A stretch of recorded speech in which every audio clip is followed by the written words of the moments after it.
Lovelies. I'm Natasha Berta. I'm a marketing consultant with a twist. My twist is I have a long background in the yoga and mindfulness space, and that actually influences the way I do everything.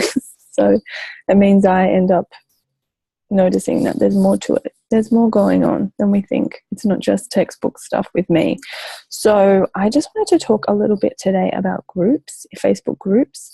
I don't have an epic large group.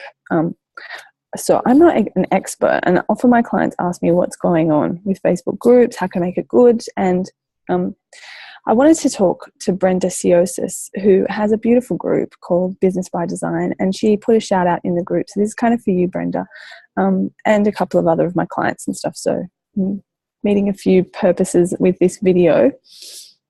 There's a couple of things that I think really work in the group situation.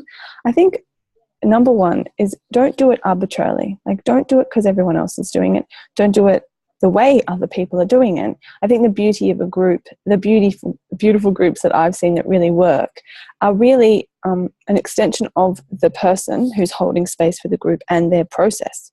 So make the hashtags really about what you would do with a client. Walk the group through as if they are your client and you're constantly serving them as a client. And what will happen is you give enough value, it's going to tip people over and they're going to want to work with you. So there's a few women who I see really doing this beautifully. Ricky Jane Adams, the Lightworker Institute, she just gives value. And she also gives the group stuff that she doesn't give anywhere else. So that's another thing, exclusive content. But her hashtags are really about her work. She does a free reading. She just gives. So giving's one good thing you can do.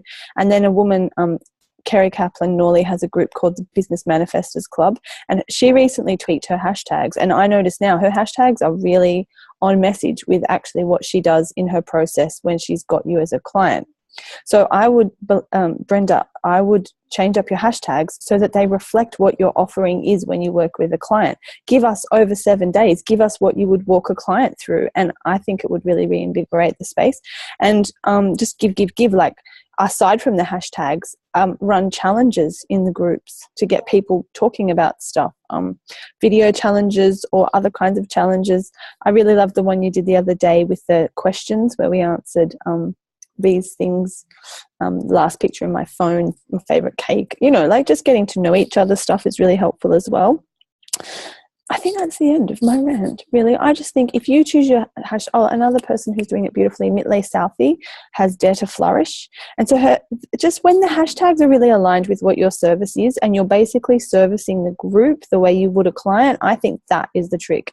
It also gives people a chance to see what your services are, and yeah, I just think it's a great idea. That's my take on what I think you should do in the group, and that's something that other people who want to have a group could do. One day I'll do that with my group. I'm doing it with my little group at the moment, and later, I guess, I might have a group. Maybe groups aren't for me, I don't know, but that's what I noticed. The groups I love best are such a clear representation of that person, and it's really distinctly about that person. It's not emulating anybody else. Thanks, lovelies.